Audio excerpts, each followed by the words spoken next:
Hello बच्चों, स्वागत है आप सभी का अपने यूट्यूब चैनल पीसीएस वाले रिटर्न पर। तो मैं आ चुका हूँ लाइव और आप सभी का मस्ट वेलकम आज की क्लास में। आशा है कि आप सभी लोग महादेव की कृपा से बहुत ही अच्छे होंगे और आपकी पढ़ाई भी बढ़िया चल रही होगी। तो जैसा कि आपको पता है कि पिछले क्लासों में हम लोगों ने पढ़ा था सेंटेंस के बारे में, सेंटेंस क्या होता है और एक सेंटेंस के कितने पार्ट्स होते हैं। तो पिछले क्लास में हम लोगों ने बात कर लिया था कि सेंटेंस उसे कहते हैं जो शब्दों का समूह है कि नहीं। तो इस क्लास को आगे बढ़ाने से पहले आप लोग से यही विनती करना चाहते हैं कि आप यदि नए हैं तो चैनल को सब्सक्राइब कर लीजिए। इस वीडियो को अपने दोस्तों तक जल्द से जल्द शेयर कीजिए ताकि अधिक से अधिक बच्चे ज्वाइन हो और अधिक से अधिक बच्चे को इसका लाभ मिल सके। तो फास्टली इस वीडियो को अपने दोस्तों तक जल्दी से शेयर कीजिए। मैं 1 मिनट का आपको टाइम दे रहा हूँ, जल्दी से शेयर कीजिए और उनको बता दीजिए कि मैं यहाँ लाइव आ चुका हूँ और वे इस क्लास का लुत्फ़ उठाएंगे। और ये क्लास बिल्कुल मुफ्त में है और मैं यहाँ पे basic to advance English grammar series चला रहा हूँ।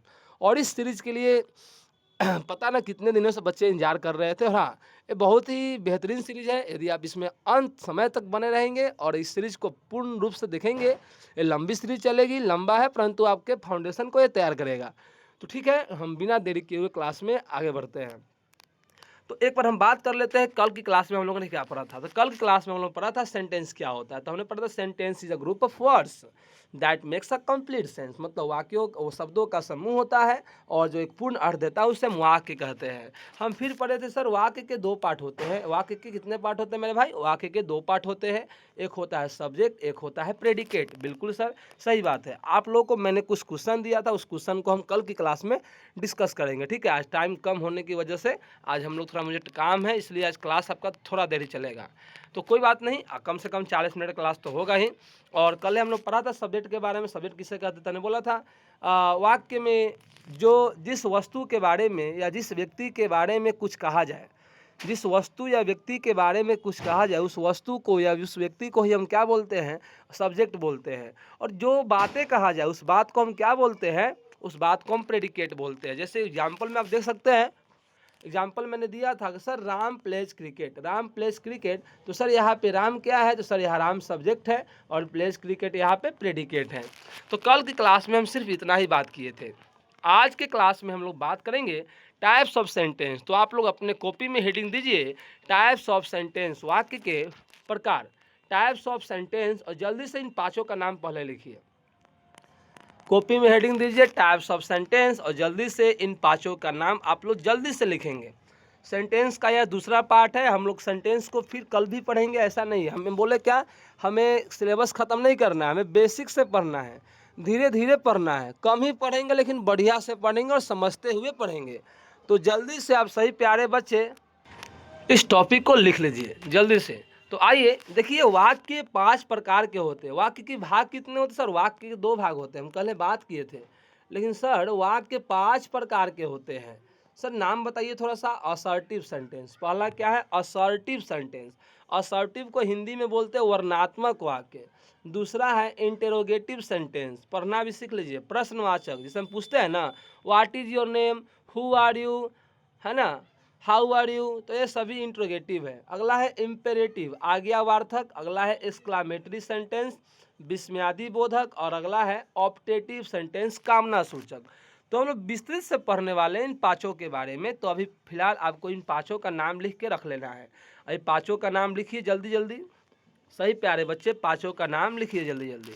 तो पहला सेंटेंस है असर्टिव सेंटेंस, जिसको हम हिंदी में बोलते हैं, आप पढ़ना भी देखिए हम कैसे पढ़ रहे हैं। असर्टिव सेंटेंस, इसी को बोलते हैं डिक्लेरेटिव, डिक्लेरेटिव वर्णात्मक सेंटेंस, है ना। दूसरा है इंटेरोगेटिव सेंटेंस, मतलब सर प्रश्नवाचक वाक्य। तीसरा है इम्परेटिव, मतलब आज्ञार्थक, आज्ञार्थक वाक्य, है ना, वाक्य सॉरी। अगला है एक्सक्लामेटरी, विस्मयादि बोधक। और 5वां है ऑप्टेटिव। तो प्यारे बच्चे जल्दी से इन 4 को आप 5 को लिख लीजिए, हम आगे बढ़ते हैं। चलिए, आज का हमारा पहला जो टॉपिक है वो टॉपिक है असर्टिव सेंटेंस। तो बिना देरी किए हुए हम शुरू करते हैं assertive sentence. Sir assertive sentence क्या होता है? ध्यान से सुनिए प्यारे बच्चे। असर्टिव सेंटेंस का स्ट्रक्चर इस तरह का होगा। सब्जेक्ट मिलेगा, वर्ब तो पता ही है क्या होता है सर, वर्ब तो पता ही है। सब्जेक्ट मिलेगा, वर्ब मिलेगा और लास्ट में जो होता है ना वर्ब के बाद वो होता है ऑब्जेक्ट। ऑब्जेक्ट क्या होता है? जैसे आप पढ़े होंगे कर्ता। जो काम को करे वो करता, और जिस पर काम कर्म का जो फल पड़ता है ना जी, जो काम को करता है वो करता है, कर्म का जो हम काम किए उसका फल जिस पर पड़ा वो कहलाता है ऑब्जेक्ट। जैसे मैंने बोला राम आम खाता है, राम आम खाता है, तो राम तो यहाँ सब्जेक्ट हो गया, कर्ता हो गया, लेकिन राम आम खा रहा है तो खा किसको रहा है, आम को रहा है, तो यहाँ आम क्या हो गया, ऑब्जेक्ट हो गया। मतलब ऑब्जेक्ट प्रेडिकेट का ही एक पार्ट होता है, ध्यान रखिएगा। जैसे मैंने एग्जाम्पल दिया, एग्जाम्पल के तौर पे आप समझिए, मैंने बोला यू आर ए बॉय, तो आपको पता है सर यहाँ यू क्या है सर, तो यहाँ यू तो सब्जेक्ट है मेरे भाई, और आर ए बॉय प्रेडिकेट है, लेकिन इस प्रेडिकेट में से पूछता है ऑब्जेक्ट कौन है, तो यहाँ ऑब्जेक्ट हो जाएगा आपका बॉय। ठीक है, क्या हो जाएगा, बॉय हो जाएगा, बिकॉज तुम कौन हो, तो लड़का हो, है ना। तो काम का फल जिस पर पड़े ना वो है कर्म का, कर्म बोलते हैं जिसको ऑब्जेक्ट बोलते हैं, और जो करता है उसको हम बोलते हैं सब्जेक्ट।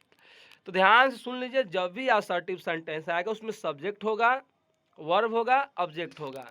तो असर्टिव सेंटेंस क्या होता है, तो असर्टिव सेंटेंस वैसा वाक्य है, देखो लिखा है assertive sentence is a sentence, English में इसका स्टेटमेंट है स्टेट्स और डिक्लेयर समथिंग, जो किसी चीज़ का वर्णन करता है। असर्टिव सेंटेंस वैसा वाक्य है जो किसी के बारे में कुछ बात वर्णन करता है, कुछ बात बताता है, वही असर्टिव सेंटेंस है। सर जैसे में बताइए, जैसे में तो लिख लीजिएगा, इसका हिंदी, इसका परिभाषा इंग्लिश में है। असर्टिव सेंटेंस जिसका डैश देकर लिखना है स्टेट्स और डिक्लेयर समथिंग, जो किसी के बारे में कुछ कहता है या जो किसी के बारे में कुछ वर्णन करता है या किसी के बारे में कुछ बताता है, उसी को हम कहते हैं असर्टिव सेंटेंस। एग्जाम्पल में देखिए, मैंने लिखा सी इज अ गुड डांसर, तो किसके बारे में बताया गया है सर, एक लड़की है, आप पढ़े होंगे लड़की के लिए क्या आता है, सी आता है, तो वह एक अच्छी नर्तकी है। डांसर मीन्स क्या होता है, नर्तकी होता है। तो आपको ध्यान रखिए, किसी के बारे में हम कुछ कह रहे हैं तो वो सेंटेंस कहलाएगा हमारा असर्टिव। जैसे मैंने बोला the sun rises in the east, सूर्य पूरब में उगता है, तो पूरब में कौन उगता है, सूर्य। किसके बारे में हम बता रहे हैं, सूर्य के बारे में बता रहे हैं। तो आशा है कि आपको समझ में आ जाएगा, है ना। ये सब बेहद इंपॉर्टेंट क्लास है आपका, और इसमें हम सेंटेंस को पहचानना सीखेंगे। कल की क्लास में हम लोग का टेस्ट होगा, कल क्लास में हम जो पढ़ेंगे आज और जो हम लोग पहले पढ़े उस सब का टेस्ट लेंगे कल क्लास में, फासले लेंगे हम, ठीक है। एक एग्जाम्पल दे रहा हूँ मैं, बताइए राम इज प्लेइंग, ये कौन सा वाक्य है, असर्टिव है कि नहीं, हाँ या नो में आंसर दीजिए, यस या नो में आंसर दीजिए। Ram is playing assertive sentence है कि नहीं है, या डिक्लेरेटिव सेंटेंस है कि नहीं है, जल्दी प्यारे बच्चे आंसर दीजिए, याद रखिएगा। देखिए अब कैसे याद रखना है सर, यहाँ राम है और यहाँ प्लेइंग के साथ हम लिख दिए फुटबॉल, राम क्या खेल रहा है, फुटबॉल खेल रहा है। ट्रांसलेशन बनाने आपको अभी नहीं आएगा, लेकिन हम सिखाएंगे, ट्रांसलेशन बनाना आपको हम बहुत जल्दी सिखाएंगे, है ना। तो हम क्या करेंगे ना, कल से थोड़ा थोड़ा ट्रांसलेशन बनाना भी सीखेंगे हम लोग, एकदम बेसिक बेसिक बातें सीखेंगे, तब ना आपको आएगा जी।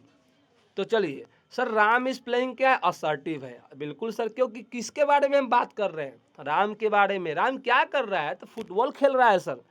तो हम बोले हैं असर्टिव सेंटेंस वह होता है जो किसी सब्जेक्ट के बारे में, किसी व्यक्ति के बारे में, किसी वस्तु के बारे में कुछ वर्णन करता है।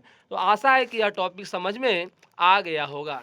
चलिए क्वेश्चन में दे रहा हूँ, एक क्वेश्चन में दे रहा हूँ, बताना है आपको क्या असर्टिव है कि नहीं है। हो सकता है कि हो भी सकता है, नहीं भी हो सकता है। मैंने क्वेश्चन दिया, सेंटेंस दिया, please please please give up, please give up. Sir बताइए यह असर्टिव सेंटेंस है कि नहीं, यस या नो में आंसर देना है। प्लीज गिव अप, हम बोले असर्टिव सेंटेंस होने के लिए उसमें सब्जेक्ट होगा, वर्ब होगा, ऑब्जेक्ट होगा, मतलब वहाँ कोई नाउन या प्रोनाउन जरूर आएगा, ध्यान रखिएगा मेरे भाई, है ना। सब्जेक्ट जब भी होगा ना तो कोई संज्ञा सर्वनाम अक्सर आते हैं, ध्यान रखिएगा। बताइए असर्टिव सेंटेंस है कि नहीं है। यहाँ बताइए किसी नाम का वर्णन है, वह है, चाहे लड़का है चाहे लड़की है, किसी का वर्णन है, नहीं है। तो सर यह असर्टिव सेंटेंस नहीं है, क्या है, तो आगे हम पढ़ेंगे। तो आशा है कि आपको असर्टिव सेंटेंस या डिक्लेरेटिव सेंटेंस समझ में आ गया होगा। अगला है इंटेरोगेटिव सेंटेंस, दूसरा सेंटेंस का प्रकार हम लोग का है बुआ इंटेरोगेटिव सेंटेंस। सर होता क्या है बताइए, नामे में इंटेरोगेटिव सेंटेंस, इंटेरोगेटिव मतलब होता है प्रश्नवाचक, क्या होता है सर, प्रश्नवाचक होता है सर, हाँ प्रश्नवाचक सर, तो हम पहले पढ़े हैं जी, बिल्कुल। तो इंट्रोगेटिव मतलब क्या होता है, प्रश्नवाचक। नामे प्रश्नवाचक मतलब वैसा वाक्य जिससे प्रश्न पूछने का बोध हो, वैसा वाक्य जिससे प्रश्न पूछने का बोध हो प्रश्नवाचक वाक्य कहलाता है। सर कैसे पहचानेंगे प्रश्नवाचक वाक्य है? ध्यान रखना मेरे दोस्त, उसके लास्ट में इस तरह का सिंबल लगा होगा। याद करो इसको हम कौन सा चिन्ह बोलते हैं, थोड़ा अच्छा से लिख लेते हैं। हाँ, आप देख लीजिए, उसके लास्ट में इस तरह का सिंबल लगा होगा। इस सिंबल को हम बोलते हैं प्रश्नवाचक चिन्ह। क्या बोलते हैं? प्रश्नवाचक चिन्ह। अब आपको परिभाषा लिखना है तो लिख लीजिए। क्या लिखिएगा? अ सेंटेंस, परिभाषा लिखिए। क्या लिखिएगा sir? A sentence which is, a sentence, या थोड़ा परिभाषा बढ़िया से लिखिएगा। अ सेंटेंस हम यहाँ लिखते हैं, ठीक है। A sentence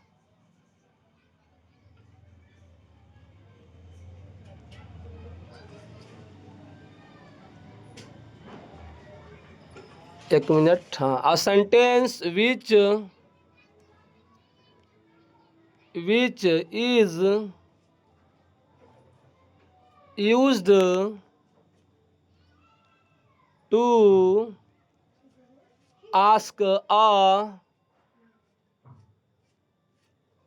a sentence which is used to ask a question, a sentence which is used to ask a question, उसी को हम बोलते हैं मेरे भाई इंटेरोगेटिव सेंटेंस। तो जल्दी से इस वीडियो को रोक करके आप इसको लिख लीजिए, और हिंदी में इसका परिभाषा लिखना है वैसा वाक्य जिसका उपयोग प्रश्न पूछने के लिए किया जाता है। वैसा वाक्य जिसका प्रयोग प्रश्न पूछने के लिए किया जाता है। और ध्यान रखिएगा बउआ, ऐसे वाक्य के अंत में आता है एक चिन्ह आता है जिसको हम प्यार से बोलते हैं प्रश्नवाचक चिन्ह। बिल्कुल सही है सर, आगे बढ़िए। ठीक है, एग्जाम्पल देखिए। एग्जाम्पल देखिए जो दिखा है, व्हाट इज योर नेम, तुम्हारा नाम क्या है। क्वेश्चन पूछ रहा है कि नहीं पूछ रहा है? Are you coming to school, देखिए लास्ट में देखिए तो इस तरह का सिंबल दिया है कि नहीं दिया है। इस तरह का सिंबल मिल जाए समझ लेना है प्रश्नवाचक वाक्य है। और इसका स्ट्रक्चर क्या होता है? प्रश्नवाचक वाक्य में हमेशा आगे में हेल्पिंग वर्ब होगा, या एक होता है WH क्वेश्चन वर्ड। तो हम इसको विस्तृत से हम बताने जा रहे हैं, ध्यान से गौर से। जो प्रश्नवाचक वाक्य होता है, इंट्रोगेटिव सेंटेंस होता है, ए शुरू होगा या तो हेल्पिंग वर्ब से, मतलब हेल्पिंग वर्ब रहेगा, और इसके बगल में सब्जेक्ट से शुरू नहीं होगा। ध्यान रखिएगा, वर्ब इसमें आगे होगा। जैसे हमने बोला था असर्टिव सेंटेंस किससे शुरू होता है? सब्जेक्ट से शुरू होता है। लेकिन इंटरोगेटिव सेंटेंस बोले तो प्रश्नवाचक वाक्य ए आपका शुरू होता है मेरे दोस्त, ए शुरू होता है हेल्पिंग वर्ब से। सर हेल्पिंग वर्ब कौन कौन सा होता है? तो कल हम पढ़ाए थे एम, लिखना नहीं है इसको, पहले पढ़ाए थे एम, इज, आर, इसको याद रखना पड़ेगा। वाज, वेयर, है ना, shall, will, should, would, should नहीं शुड पड़ेगा, would, can, could, may, might, है ना, ought to, must, need, dare, used to. तो कल की क्लास में हम इतने हेल्पिंग वर्ब की बात किए थे। क्या बात किए थे? इसके अलावा 3-4 गो और होता है। होता है डू, डज, डीड, 3 गो और होता है सर, हैज, हैव, हैड। तो कल की क्लास में हम इतने हेल्पिंग वर्ब की बात किए थे, जो कुल मिलाकर कितना था? 24 था। इसे वहाँ 28 को लिखा गया था, बहुत 2-2 बार लिखा गया, कोई बात नहीं। लेकिन 24 हेल्पिंग होते हैं। कौन कौन होते हैं? Shall, will, can, could, may, might, out to, must, need, dare, used to. ठीक है। उसके अलावा am, is, are, was, were, do, does, did, has, have, had. कुल मिला के 24 हेल्पिंग वर्ब होते हैं। और ध्यान रखना मेरे दोस्त, क्वेश्चन बनाने के लिए अगर मान लो एक वाक्य में दे रहा हूं, एक वाक्य मैं आपके सामने लिखा, मैंने लिखा आई एम प्लेइंग। क्या लिख रहा हूं मैं? I am playing. बताओ मेरे को कौन सा वाक्य है? ये असर्टिव है कि इंटेरोगेटिव है? जल्दी आंसर दीजिए। असर्टिव अगर है तो आपको ए लिखना है, इंट्रोगेटिव अगर है तो बी लिखना है। जल्दी बताइए, ये असर्टिव सेंटेंस है कि इंट्रोगेटिव सेंटेंस है? जल्दी से आंसर दीजिए मेरे दोस्त। आई एम प्लेइंग, अभी पढ़ा के आ रहा हूँ। तो सर ये तो असर्टिव सेंटेंस है क्योंकि शुरू हुआ है सब्जेक्ट से, लेकिन मेरा मन कर रहा है इसको बदल दे कथी में? इंटेरोगेटिव में। मेरी आत्मा कह रही है कि इसको इंटेरोगेटिव में बदल दिया जाए। ठीक है, बदलते हैं बॉस। चलिए, तो जैसे यहाँ लिखा हुआ है आई एम प्लेइंग, ठीक है, बिल्कुल। तो इंटेरोगेटिव में बदलने के लिए कुछ नहीं करते हैं, हेल्पिंग वर्ब को पहचानिए। क्या करना है सर?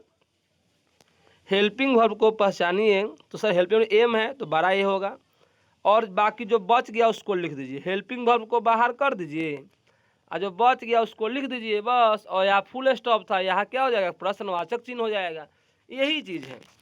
तो आपने देखा, जैसे मैंने एक वाक्य लिखा, आई कुड स्विम। चलिए अपने कॉपी में इसे चेंज कीजिए प्रश्नवाचक वाक्य में। जल्दी से इसको लिखिए और चेंज कीजिए प्रश्नवाचक वाक्य में।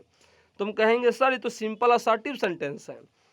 प्रश्नवाचक वाक्य के लिए क्या करते हैं? हेल्पिंग वर्ब को हम करते हैं बाहर, और आई को इधर लाएंगे, जो बच गया सब हम लिख देंगे सर, और लास्ट में क्वेश्चन मार्क दे देंगे।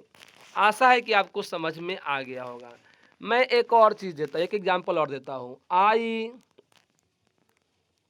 आई शुड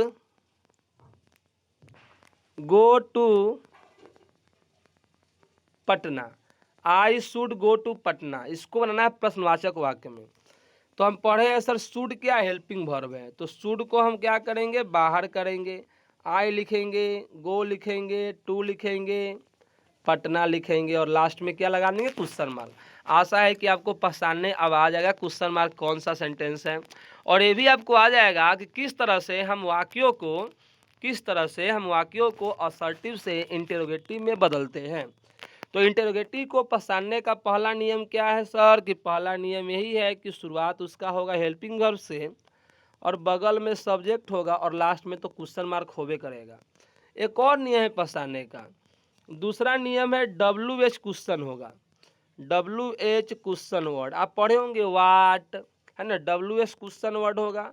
अब फिर हेल्पिंग वर्ब होगा, ध्यान रखिएगा मेरे दोस्त। WH क्वेश्चन वर्ब होगा, फिर हेल्पिंग वर्ब होगा, और फिर लास्ट में ऐसा ही चिन्ह होगा। सर WH क्वेश्चन वर्ड क्या हो बताइए हमको? तो आप लोग पढ़े होंगे पहले से, वाट। देखिए WH क्वेश्चन कहने का अर्थ हुआ वह शब्द जिसके शुरू में WH आता है। तो जिस भी शब्द के शुरू में WH आए वो अक्सर काम करता है इंट्रोगेटिव की तरह। तो वाट मिस क्या होता है सर? पढ़े हैं आप लोग क्या होता है? उसके अलावा वेन मतलब होता है कब। देखिए इन सब के शुरू में WH है सर। उसके अलावा आप पढ़े होंगे वाई, इसको पढ़ते वाई मतलब क्या होता है? क्यों। आप लोग पढ़े होंगे विच, कौन सा, है कि नहीं है? आप लोग पढ़े होंगे वे आर मतलब कहाँ। तो आप देख लिए, ये सब लिख लीजिए, वाट, वेन, विच, वेयर। इसके अलावा एक WH तो नहीं है, लेकिन क्वेश्चन पूछने के लिए प्रयोग करते हैं सर। कौन सा? हाउ मतलब क्या होता है? कैसे। हम बोलते हैं ना हाउ आर यू, तुम कैसे हो। तो एक कुछ ये सब मिलेगा आपको शुरू में, या हेल्पिंग वर्ब मिलेगा 2400, तो समझेंगे वो इंट्रोगेटिव है। और आशा है कि आपको इंट्रोगेटिव बहुत बढ़िया से समझ में आया होगा। तो मैं एक एग्जांपल देता हूँ, बताना है वो कौन सा। चलिए बाद में देंगे, तो अभी तक कोई आपको दिक्कत नहीं होगा। तो आपको समझ में आ गया, इंट्रोगेटिव या तो हेल्पिंग वर्ब से शुरू होगा या WH क्वेश्चन वर्ड से शुरू होगा, और लास्ट में क्वेश्चन मार्क रहेगा। बहुत बढ़िया। तो शाबाश, आप लोगों ने 2 टॉपिक सीख लिया है सेंटेंस में। सेंटेंस के आप लोगों ने 2 पार्ट को सीख लिया है। चलिए प्यारे बच्चे, अगला सेंटेंस है, बहुत ही इंपॉर्टेंट है। एक क्लास 12th में 10th में सब में इससे क्वेश्चन आता है, और इंग्लिश ग्रामर में सब जगह इसका यूज होगा। तो ये वेरी इंपॉर्टेंट चैप्टर है सेंटेंस। ऐसे कोई पढ़ाता नहीं है, लेकिन मैं आपको बोला हूँ, मेरा एक ही फर्ज है, आपको बढ़िया से पढ़ाओ तो बढ़िया से। और आप चैनल को सब्सक्राइब कीजिए, शेयर कीजिए, सपोर्ट कीजिए आप, ठीक है। इसको आगे बढ़ाने के लिए तो याद रखना है, तीसरा हम लोग का सेंटेंस है प्यारे बच्चे, उसका नाम है इम्पेरेटिव सेंटेंस। कौन सा सेंटेंस है? इम्पेरेटिव। तो सर इम्पेरेटिव क्या होता है? तो आइए हम फिर से इसको बढ़िया समझते हैं, ठीक है, बढ़िया से हम समझते हैं इसको, बढ़िया डिस्प्ले पर समझेंगे का। एक बार आप लोग हिंदी देख लीजिए, इसका हिंदी है आज्ञार्थक वाच्य, नाम है आज्ञार्थक, आज्ञा मानने की बात हो। इम्पेरेटिव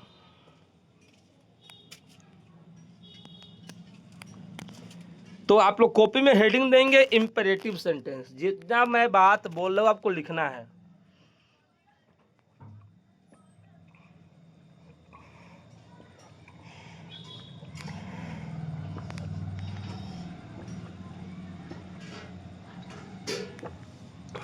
चलिए, प्यास लगा था, पानी पी लिए। कॉपी में हेडिंग दीजिए इम्पेरेटिव सेंटेंस और हिंदी में लिखिए आज्ञार्थक वाच्य। क्या लिखिएगा? वाच्य बार बार बोला जा रहा है, आज्ञार्थक वाक्य। चलिए समझते क्या होता है, आप लोग गौर से इसको समझिएगा, ठीक है। हम इसको मिटा रहे हैं। अब आइए इसको हम बढ़िया से, प्यारे बच्चे, इसको हम समझते हैं। आज्ञार्थक वाक्य क्या होता है? तो देखिए, नाम है आज्ञार्थक वाक्य, तो वैसा वाक्य जैसे हम लोग किसी को सलाह दे रहे हैं। मान लीजिए किसी को हम क्या कर रहे हैं? सलाह। सलाह मतलब होता है एडवाइस, एडवाइस देना, ठीक है। ADVIAC, एडवाइस मीन्स क्या होता है? सलाह देना। किसी को हम ऑर्डर दे रहे हैं, ऑर्डर समझते हैं ना, आदेश। आदेश देना को इंग्लिश में हम क्या कहते हैं? कमांड। क्या बोलते हैं सर? कमांड। तो किसी को सलाह दे रहे हैं, किसी को आदेश दे रहे हैं। उसके अलावा किसी को हम कोई चीज़ करने से मना करते हैं। मना करना मतलब होता है फॉरबीड। ध्यान से बच्चे, क्या होता है? फॉरबीड। और किसी से हम क्या कर रहे हैं? विनती कर, जल्दी लिखिए। किसी से हम क्या कर रहे हैं? विनती कर रहे हैं। विनती मतलब होता है रिक्वेस्ट। तो इंग्लिश में हम बोलेंगे, हिंदी में बोलेंगे वैसा सेंटेंस जिससे सलाह देने, आदेश देने, मना करने या विनती करने का बोध होता है।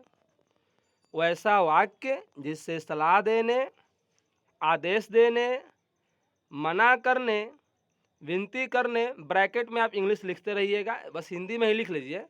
इम्परेटिव सेंटेंस वैसे सेंटेंस को कहते हैं जिससे सलाह देने, आदेश देने, मना करने, विनती करने का बोध हो, उससे ही हम कहेंगे इम्परेटिव, है ना। इस तरह याद रखना है और इसको आप लिख लीजिए कॉपी में नीचे। चलिए, आपको 20 सेकेंड का टाइम मिल रहा है, जल्दी से इसको उतारिए। आशा है कि आप इसे लिख चुके होंगे। चलिए हम आगे बढ़ते हैं, हम नया पेज ले लेते हैं, ठीक है। हम इस पेज को क्या करते हैं? डिलीट करते हैं। चलिए नया पेज लेते हैं। आइए हम एक वाक्य लिख रहे हैं, हेल्प द पुअर। इसका हिंदी हुआ, क्या लिखा है सर? Help the poor. यह लिखा है गरीबों की मदद करो, गरीबों की मदद करो। बताओगे कोई? ये आदेश दे रहे हैं कि सलाह दे रहे हैं? खाली हमको ये बताइए, ये आदेश है कि सलाह है? तो आप कहिएगा सर ये तो हम सलाह दे रहे हैं। अब एक ऑर्डर, तो ऑर्डर थोड़ी दे रहा है जी, ऑर्डर है तो ये नहीं है। कोई कह रहा है गरीबों की मदद करो, मतलब वो सलाह दे रहा है। हम करे ना करे हमारी मर्जी। बिल्कुल सर, ये किस में ये सब वाक्य लिखना है? इस सब वाक्य को आपको लिखना है एडवाइस वाले वाक्य में। सब इम्परेटिव में, ये इम्परेटिव थोड़ा बड़ा है। एडवाइस वाले एग्जाम्पल में इसको लिखिए, हेल्प द पुअर, गरीबों की मदद करो। ट्रांसलेशन भी सीखिए थोड़ा थोड़ा। हमने लिखा टेक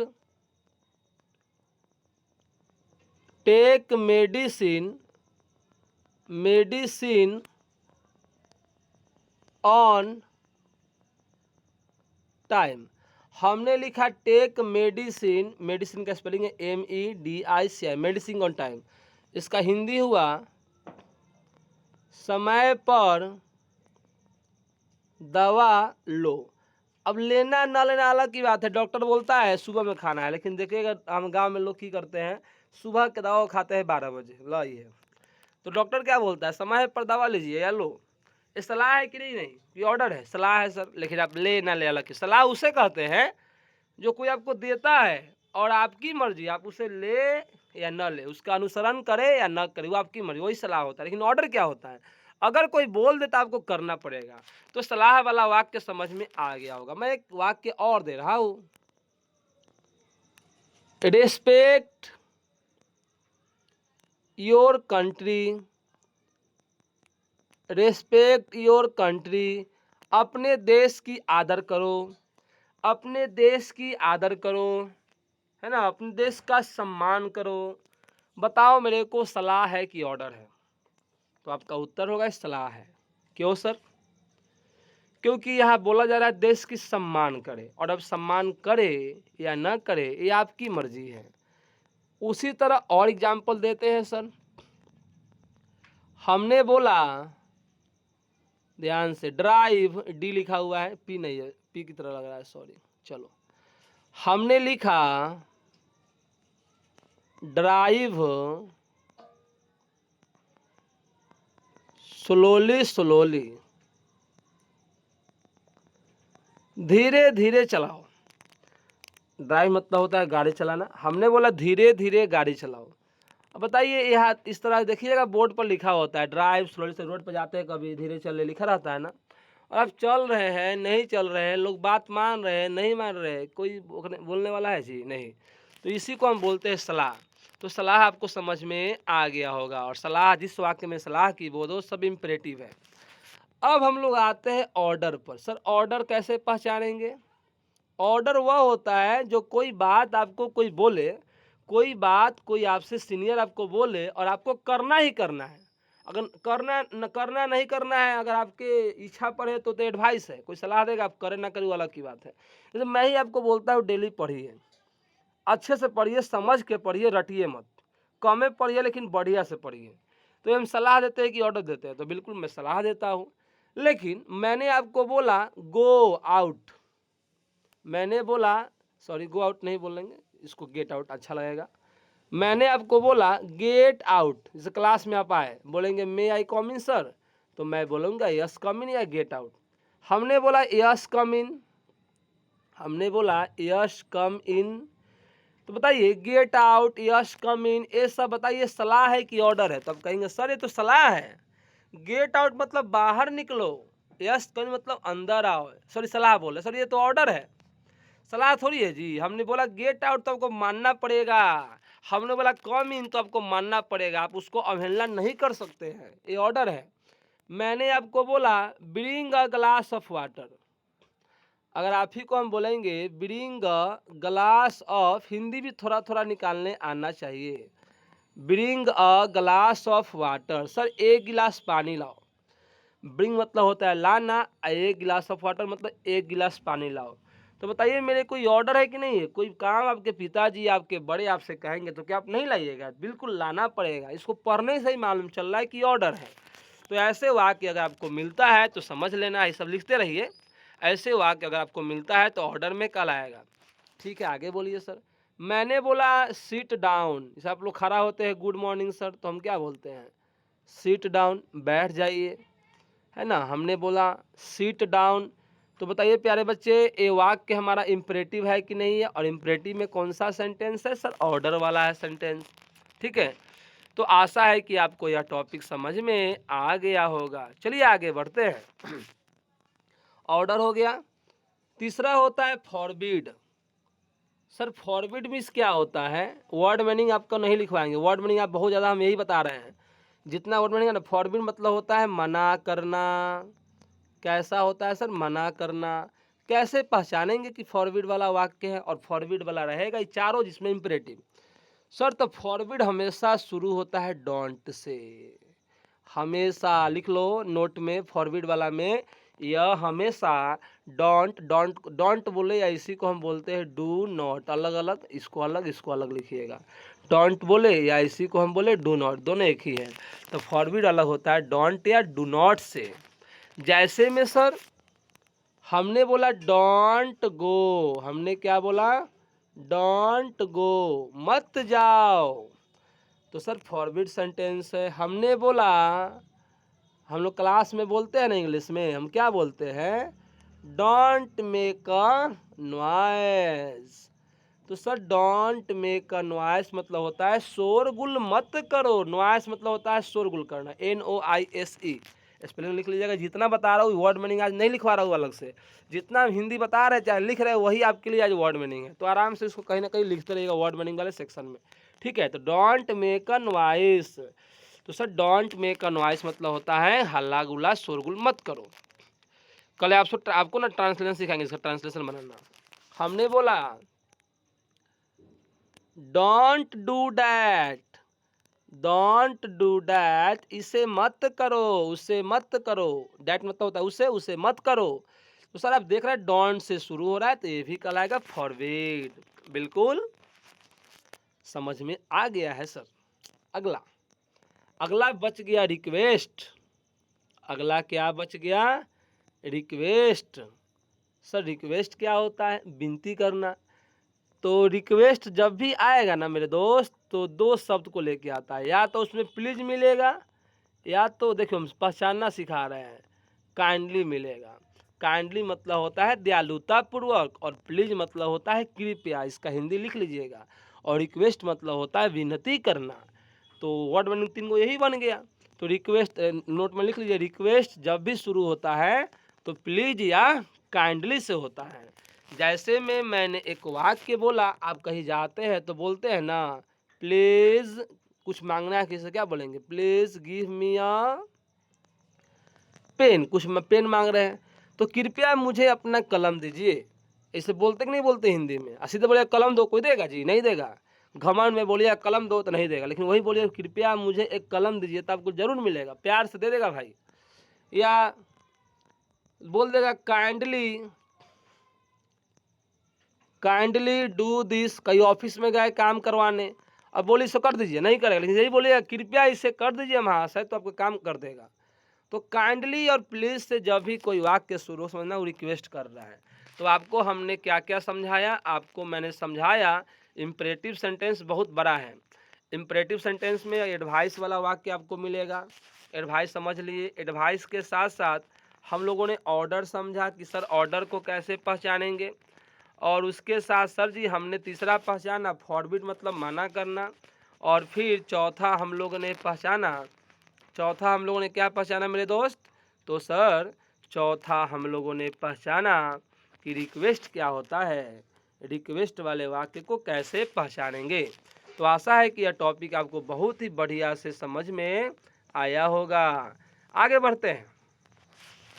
तो देखिए यहाँ वही बात बिल्कुल लिखा हुआ है, मैंने बहुत ही डिटेल में समझाया है, वही बात यहाँ थोड़ा सा लिखा हुआ है। तो यही मेरी खासियत है, मैं किसी चीज़ को डिटेल से बताता हूँ। तो imperative sentence is a sentence which expresses command, request, advice और सजेशन। तो वही इस पर है ना। और एक होता है फॉरबिड, और एक क्या होता है? फॉरबिड। तो इम्परेटिव सेंटेंस वह है जो ऑर्डर, विनती, रिक्वेस्ट, एडवाइस मतलब सलाह, और सजेशन मतलब होता है सलाह, इसको व्यक्त करे। जैसे में यहाँ लिखा हुआ है प्लीज ओपन द डोर। बताइए प्लीज ओपन द डोर, ये चारों में से कौन सा है? कमांड है कि रिक्वेस्ट है कि एडवाइस है? बताइए क्या है? कि फॉरबिड है। तो आप कहिएगा सर जी ये जो है ना प्लीज ओपन द डोर, ये क्या है सर? तो ये हमारा है आपका प्लीज आ गया ना सर, तो रिक्वेस्ट कर रहे हैं हम, विनती कर रहे हैं। डोंट आ गया है सर, डोंट वाला तो फॉरबिड होता है। वह मजा आ गया सर, गर्दा उड़ा दिए। चलिए गर्दा उड़ना है, उड़ाना है, सब काम यही करना है। अगला सेंटेंस है एक्सक्लामेटरी सेंटेंस। अगला सेंटेंस है मेरे प्यारे दोस्त एक्सक्लामेटरी सेंटेंस। सर एक्सक्लामेटरी क्या होता है? नहीं पता? आइए मैं बताता हूँ। एक्सक्लामेटरी मतलब होता है, चौथा सेंटेंस है, एक्सक्लामेटरी मतलब होता है विस्मयादि बोधक। जैसे में आपको चोट लग जाता है तो बोलते हैं ओह चोट लग गया है, हे भगवान मेरे को बहुत दिक्कत आ रही है, ओह चोट लग गया है, मुझे बहुत पीड़ा हो रही है। तो जो है ना ओह ये सब जो है जिस भी वाक्य में ऐसा आता है ये सब कहलाता है एक्सक्लामेटरी। और ऐसे वाक्य के अंत में आपको ए वाला सिंबल मिलेगा। ए वाला सिंबल बोले तो आप बोर्ड पर देख सकते हैं, ऐसे वाक्य के अंत में ए वाला सिंबल मिलता है और इस सिंबल को हम बोलते हैं विस्म, पूर्ण नाम नहीं बोले, इसको बोलेंगे विस्मयादि बोधक चिन्ह। इंग्लिश में बोलेंगे साइन ऑफ एक्सक्लेमेशन। हिंदी में ही याद रखिए विस्मयादि बोधक चिन्ह, नाम ही है विस्मयादि बोधक चिन्ह।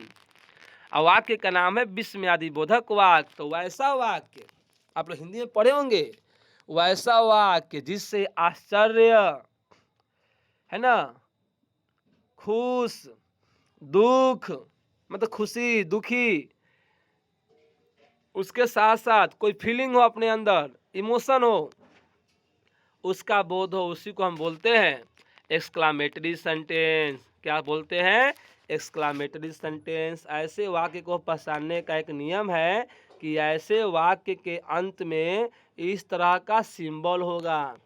अब देखिए यहाँ वाट लगा हुआ है, आप कहिएगा सर वाट और हाउ लगा हुआ है, और अभी हम पढ़े हैं वाट और हाउ क्वेश्चन में आता है, लेकिन ठीक है क्वेश्चन में आता है, लेकिन देखिए वहाँ देखिएगा वाट या हाउ के बाद कौन सा वर्ब था?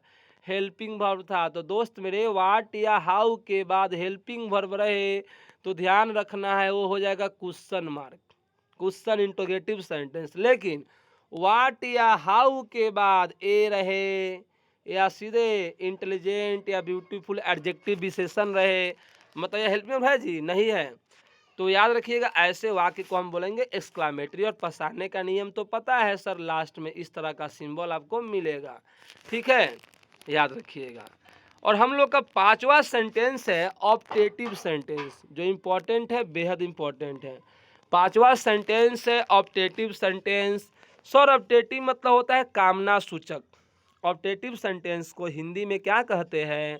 कामना सूचक। मतलब सर जी वैसा वाक्य जिससे अभिशाप, हम लोग देखते हैं ना, बोलते हैं भगवान करो कि तुम मर जाओ, ऐसा बोलते हैं ना, भगवान करो कि तुम बहुत अमीर आदमी बन जाओ, ऐसा बोलते हैं ना। तो अपने हम जो खुशी से या दुखी से जो आशीर्वाद देते हैं या किसी को श्राप देते हैं, और वैसे वाक्य को ही हम बोलेंगे कामना सूचक वाक्य। कामना कर रहे, खराब कामना किए या बुरा कामना किए ना जी, उसी को हम बोलेंगे कामना सूचक वाक्य। तो ऐसा वाक्य जिससे अभिशाप या आशीर्वाद देने का बोध हो या प्रार्थना करने का बोध हो, वैसे वाक्य को हम कहेंगे ऑप्टेटिव सेंटेंस। समझ गए ना? वैसा वाक्य जिससे इच्छा, जिससे आशीर्वाद, अभिशाप या प्रार्थना का बोध हो, उसे ही हम कहेंगे ऑप्टेटिव सेंटेंस। जैसे में ये जो वाक्य है, ध्यान रखना मेरे भाई, ये वाक्य हमेशा, मतलब प्राय, हमेशा नहीं, प्राय MAY, इसको हम पढ़ते हैं मई नहीं पढ़िएगा, इसको हम क्या पढ़ते हैं? में। ऐसे वाक्य प्राय में से शुरू होते हैं, ठीक है, में से। तो पहचानने का तरीका हो गया एक, तो आप बोर्ड पर देख सकते हैं, में से शुरू होते हैं। May you live long, live long means क्या होता है? लिव मतलब होता है जिंदा, और लॉन्ग मतलब होता है लंबा। देखने से ही लग रहा है आप लंबी उम्र जिए, मतलब आशीर्वाद दे रहे हैं, तो ये optative sentence. May God bless you, भगवान आपको आशीर्वाद दे, है ना, ये भी क्या है सर? ये भी ऑप्टेटिव है। मैंने बोला, क्या बोला प्यारे बच्चे? मैंने बोला मे यू फेल, तुम फेल कर सकते हो। सर ये भी तो इसी में आए, कामना कर रहे हैं या इच्छा जता रहे हैं कि तुम फेल कर सकते हो, यह भी ऑप्टेटिव सेंटेंस है। मैंने बोला मे यू पास, तुम पास कर सकते हो, तो यह भी मेरी कामना ही है। तो ऐसे वाक्य को हम कहेंगे ऑप्टेटिव, ठीक है, ऑप्टेटिव। तो सेंटेंस आपका खत्म नहीं हुआ है। तो हम लोगों ने आज सिर्फ पढ़ा सेंटेंस 5 प्रकार के होते हैं और सेंटेंस को पहचानने का नियम। अगले हम क्लास में पढ़ेंगे वाक्य की रचना, स्ट्रक्चर ऑफ सेंटेंस, वाक्य की रचना। और वाक्य की बनावट हम कल की क्लास में पढ़ने वाले हैं, और उसमें हम पढ़ेंगे सिंपल सेंटेंस क्या होता है, कंपाउंड सेंटेंस क्या होता है, कॉम्प्लेक्स सेंटेंस क्या होता है, और कंपाउंड कॉम्प्लेक्स सेंटेंस क्या होता है। तो कल के लिए यही टॉपिक है। अगर मन करे तो इस टॉपिक को कॉपी में लिख के रख लीजिएगा, और हो सके तो अगर ये टॉपिक हम नहीं पढ़ाते हैं, चलिए कल यही टॉपिक हम पढ़ाएंगे, कल टेस्ट नहीं होगा, ठीक है। कल सेंटेंस को पूर्ण रूप से हम खत्म करेंगे। हम चाहते तो आधा घंटा में ख़त्म कर देते पूरे चैप्टर को, लेकिन फिर वही बात, समझाना है बच्चे को, बताना है, सिखाना है, और जितना मैं बात बताया कॉपी में अच्छा से लिख करके उसे रिवाइज कीजिए। तो ठीक है, मिलते हैं अगले क्लास में। तो अभी के लिए धन्यवाद, और जुड़ने के लिए धन्यवाद। अपने दोस्तों तक, रिश्तेदारों तक, सभी भाइयों तक इस क्लास को शेयर कीजिए ताकि वे इस क्लास का लाभ उठा सके। और हाँ, वीडियो खत्म होने के बाद, क्लास खत्म होने के बाद 2 मिनट, जैसे क्लास खत्म हुआ मान लीजिए अभी 2-3 मिनट बाद जाना है, कमेंट में बता देना है क्लास कैसा लग रहा है, कमेंट में, ऑफलाइन कमेंट में, ऑनलाइन में नहीं। ऑनलाइन में आप जो कमेंट करते हैं ना, वो कमेंट गायब हो जाता है, और इस क्लास के ख़त्म होने के बाद जो कमेंट करते हैं वही होता है ऑफलाइन कमेंट। तो क्लास ख़त्म हो गया, 2 मिनट बाद जाइए वहाँ कमेंट कर दीजिए क्लास कैसा लगा, और कोई सुधार की आवश्यकता अगर है तो आप बताइए। ठीक है, तो मिलते हैं फिर अगले क्लास में। अभी के लिए good night, tata, bye bye, ख्याल रखिए, भगवान आपकी कृपा करें।